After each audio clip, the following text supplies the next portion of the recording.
As a beginner, I would never think what to do in a sparring session. I would just get in and try my best to hit and don't get hit. As simple as that. But with more time and experience, I started to get more conscious about it, and I started coming up with a game plan for every single sparring session, and that actually helped me to get the best out of each practice. So in this video, I will share with you practical tips from my experience to help you level up faster. Let's go! And for starters, I have a question for you. What is the most important aspect of boxing? Well, it's not your technique, not your physical conditioning, and not your fighting IQ. It's your mentality. It's all in the head, and it's what differs elite boxers from people who just give up. So you have to be always ready to get into sparring or fight or whatever. So the first tip is to mentally prepare yourself for a sparring. And one thing that helped me overcome my fear was understanding that it's just a practice and I'm here to learn new skills. So you have to think to yourself, okay, my coach is there, he will look after us, I am wearing protection equipment, I can talk to my partner to not go that hard, and that all together will help you overcome this fear. Once you understand that it's just a simulation of a fight and not a real fight, you will feel much easier and you will be less nervous. So that was the first tip. And the second tip is to analyze your sparring partner. For example, I know that my partner is going to be joining and he is shorter than me, he is very aggressive, and he has a lot of stamina, for example.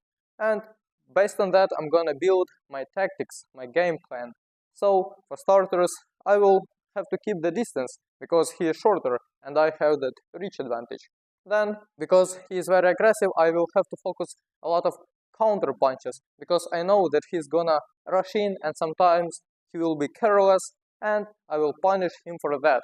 And because he has a lot of stamina, I will have to sometimes dance around, just play with him, escape the fight, and, for example, clinch him sometimes and lean on him so he gets tired faster.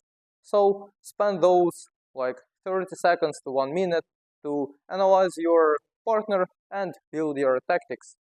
And the third tip will be to always think about your position. For example, the round begins and the best decision you can make is to quickly get the center of the ring because you will have a better position, and if your opponent slowly goes to you, you can quickly get him into the corner. And it's not only applicable for the beginning of the round, you have to always think of that. So when you go back, you should understand that behind you are the ropes and you have to circle to the side. And for example, once you're getting close to the corner, you have to understand that you can scare off your opponent and go to the side, not to end up right there. So he will not finish you off in that corner. So always think about your position. And the first tip will be to start lightly. For example, I start and I just study my partner. I don't go blow for blow from the first second, going like this at him.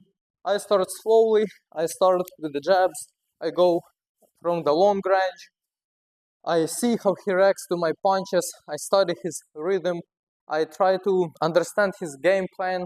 So if I see that he's going with jabs to the body, I start thinking, okay, he's probably gonna go up top and set up his right hand. So I will be conscious of that and I can wait for his setup, then to counter him. So start lightly and study your opponent for the first like 30 seconds to 60 seconds. But don't just rush into him.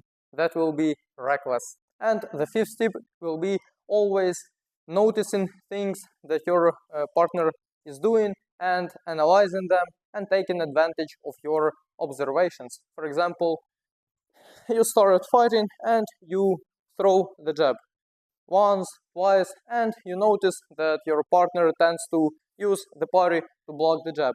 So the next time you'll show the jab with the feint, he will use this parry and you will go with the hook, for example. That's how you can analyze his defense. Then you can analyze his offense. For example, when he throws the hook, he can like move his backhand from his head. So you will take advantage of that, you will block his hook and counter him at the same time. So he will get hit. Also, you can analyze his movement. For example, if he tends to always circle to the left, you can change that dynamic and make him move to the right.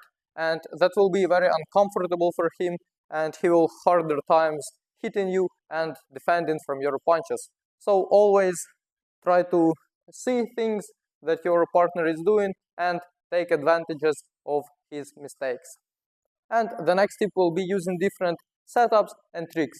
By tricks, I mean stuff like pulling hands, pushing hands, and here is a simple example. Imagine that your partner keeps his guard tight and you can't hit through his block. So what you have to do is to remove his block. You can simply go 1, 2, 3, and then with the third punch you can grab his glove, push it, and go with the hook. You can see Lomachenko doing it often. Then, for example, the same thing. You can 1, 2, then you can hit his glove. So you don't go here, you hit his glove, remove it, and then set up the cross, for example. Also, there are tricks like blinding him. For example, I am a taller guy, and I put my glove to blind my opponent, and then go with the cross when he can see it coming. So yeah, use different tricks, and the best idea is to practice them in sparrings before you actually try them in your fights.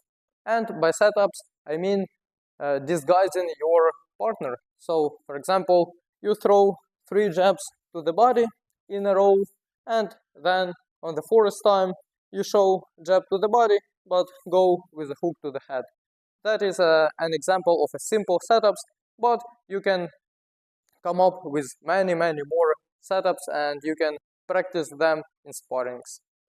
Alright, the tip that I'm gonna share with you now, I had to share in the beginning of this video, and it is setting goals for each sparring session. For example, during the last week, I practiced the check hook. So I tried it in shadow boxing with a heavy bag, with my padman during partner drills, but now I want to practice it in sparring. And the good goal will be to land 2 clean check hooks. That will be a good goal, and it will keep you present and it will keep you focused.